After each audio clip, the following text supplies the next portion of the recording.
asked to do an overview on this Case Puma here. It's a CVT transmission. I have hardly a bad thing to say about it. It's just a great tractor all around. We'll go over a few things here. So you can see some stuff's peeling off a little bit there, but that's minor. It's a 130 CVX, or CVT, whatever you want to call it. So here's the drawbar. Came with the hammer strap. You have to change PTOs. I think the American version, they pull out, flip, and 540s on one end, 1000 on the other. Not the case on these European specs. So that handle in the cab I showed you, it's right there, runs a linkage, and allows to release these when you have the 3 points pulling the pressure off. But this broke right there. That's supposed to be welded right there. So only one side does, but it will release, and I can drop my drawbar, basically pick anything up off the ground if I need to. And it has four remotes. The fourth remote runs this in and out. And then I have the European pintle hitch there too that I can slide on and place with the drawbar. So kind of nifty, kind of neat. Haven't really used it for that, but cool it has it. I think that's an oil return. Looks like it. Maybe it's hydraulic brakes. I don't know. You have this here too, so not really sure on some of that stuff. Now the only issues we've had with it would be this winter. Couldn't get it to start. We had a relay go out on the starter, and I'm going to get that put back together. We're trying to figure things out. And if you want me to be critical of it, because I hate loader tractors in general, but I have them because they are nice to do multiple things, and this is just a feature because it is a loader tractor, is right there is how you check your oil. All the way right there. Super convenient to get to, yeah. But it is what it is. You gotta have these brackets, it is, you know, and then your fender pulls out like that. So yeah, overall, it's just a really, really nice tractor. Hardly a bad thing to say about it. The depth hasn't caused any issues yet. Who knows when. You have a plugs here, and we got the adapters, but I forget which is which. Engine, block heater, and then one's a trans heater. Buddy C is just a really good tractor. I really like everything about it. So here's a little view inside the cab. Like I said, CVT transmission, CVX, whatever it's called, IVT. I think CVT is like continuously variable transmission. IVT is infinitely variable. I don't really care what you call it. They all do the exact same thing. They work. The inner mechanisms are a lot different than a hydrostat, but essentially they work the same way, at least how this operates. I've ran the AGCO version of the IVT, CVT, whatever you want to call it, whether it be in a Massey or a late AGCO, actual AGCO orange tractor. And this would be my first CVT in the CNH lineup. I have not run any CVTs or IVTs made by John Deere. Gotta say, I do like this. Everything about this, I like this a lot better here in the CNH. So CNH, Case, New Holland, the partnership, the branding together. New Hollands, I think, there are slight differences, I think, between the T7s and Magnums. But I believe they're probably running in the same drivetrains. I could be wrong. Don't quote me on it. So everything you need to know is going to be right here in this handle. And as you can see, once I get out of the barn, I'll show you a little bit more here. You have a slide there like you would have, whether it be a hydrostat, rather than a neutral where you just kind of slide it over and go into reverse. You can push a button on the back, and you can push the reverse there, which I rarely do because I want to keep my hands to run hydraulics if I need to, and then I'm pushing that forward to run my speeds. But if I'm going forward to reverse, I'm going to have my hand over here probably running the loader if we're going forward and reverse. And this is electric over hydraulics, so you can see I just one finger right there, loader's going up. Pretty responsive. I do like that. Like I said, most of the time when I'm going forward reverse, I'm using my left hand because I'm already on the wheel. I can just hop right over. It's super quick for a loader tractor. The one downside I have about this is just the way it is. It's a large frame tractor at one of the smaller horsepowers of that frame size, I believe. I believe they have a bigger frame Puma. So I don't know why they have the Pumas all in the same but different frame sizes. Why do you don't just go from Pumas being all one frame and then the Maxims or what have you be the next? It doesn't, I don't know either way. But this is a larger frame tractor for 130 horse, and it's front wheel assist, and it does have fenders that kind of, the tires can turn past, if that makes any sense. The fenders have springs on them, so the fenders will stop, so you can turn a little sharper. But at the end of the day, it is a front wheel assist. It is a longer frame tractor. It has a good ride on it. I do like that, but turning around in tighter barnyards, kind of like what we have here, and this isn't bad. It looks big until you get a trailer and a tractor with a loader and some bales on the front. All right, let's pull it out. I need to get fuel in it. Don't worry about that. Super simple. The only time you need to use the clutch is to put it out of park. All right, so now we're technically in gear. And you have 3 different ranges right there. Those are your speeds, and you can change those. See how it changes the max speed I can have. And then if I want to go faster, I have a dial right here. Let me get my other hand on it.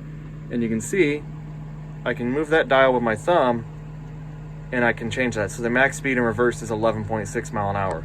I can set that lower. Not a great example doing it in reverse because we're not going to be running reverse, needing preset gears. But we got our loader up. We can go backwards now.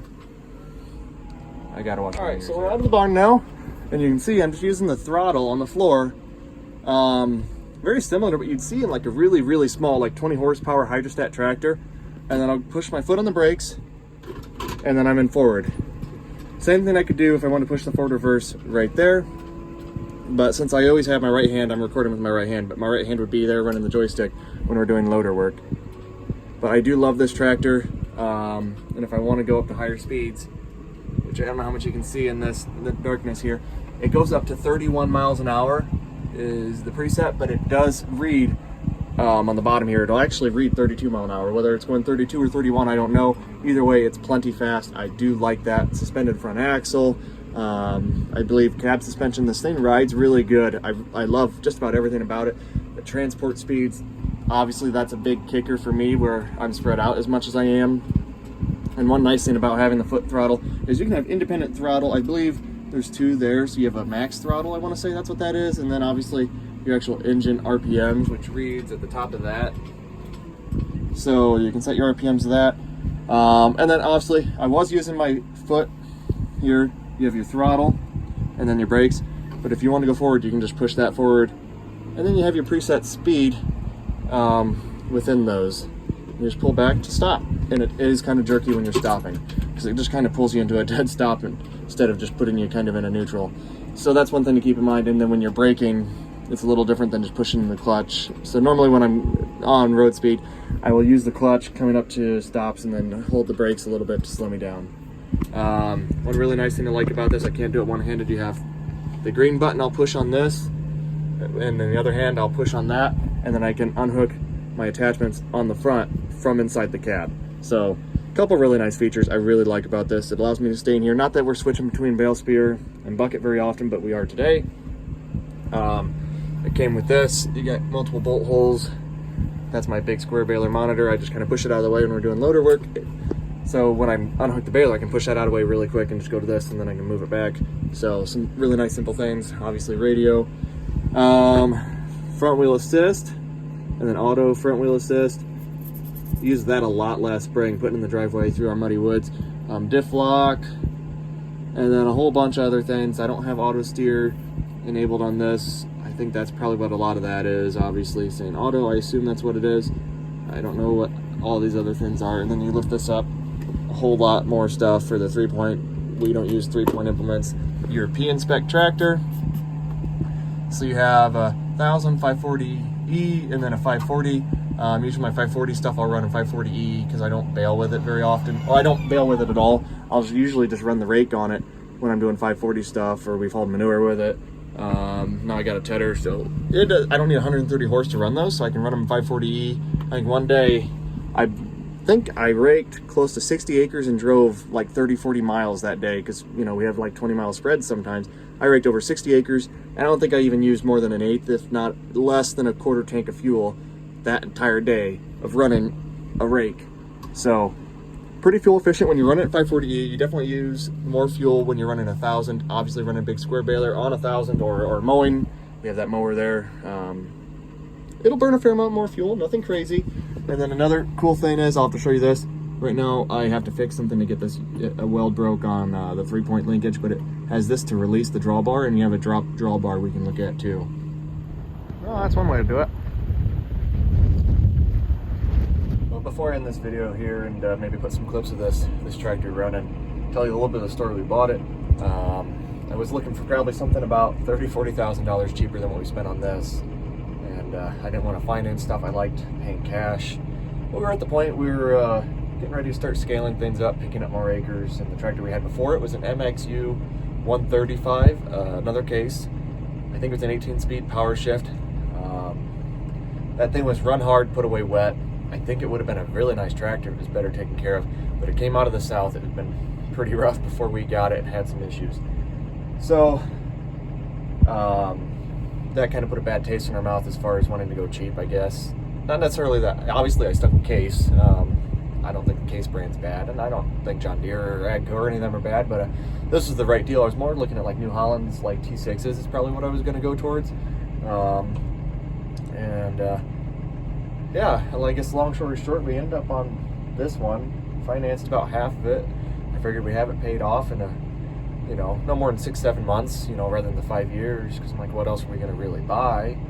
And that was all well and good until a month after we bought this. I saw some signs on the road for a property for sale right there behind us, half mile down the road. I'm like, oh shoot, now we got this tractor payment, which isn't nothing bad. I'm not strapped for cash by any means, and I don't regret buying this at all, but we bought this because I'm like, we'll have it paid off. There's really nothing else big we're going to buy, maybe a big square baler, but then we got the chance to buy property. We bought that at auction nonetheless.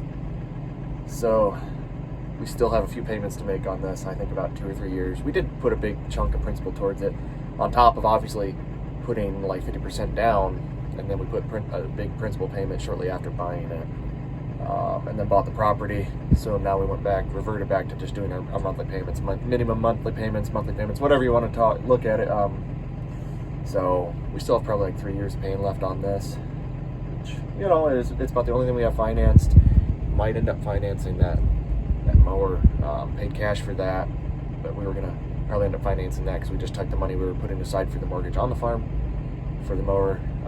We're working with the banker on that too, so really finance that then when it's time to pay the mortgage, because it's about what our mortgage would be on the farm. But I really don't have very many regrets in life. I think we think through things. I try to think through things pretty well before we go and buy stuff, and so far we've made some mistakes early on into growing things, but I think we're kind of at the point while I can still make plenty of mistakes, and a lot of things can go wrong, and have, I guess, but some of the decisions we've made the last couple of years I've been really happy with. The equipment we picked up have been great moves in the right direction, and this tractor's no different.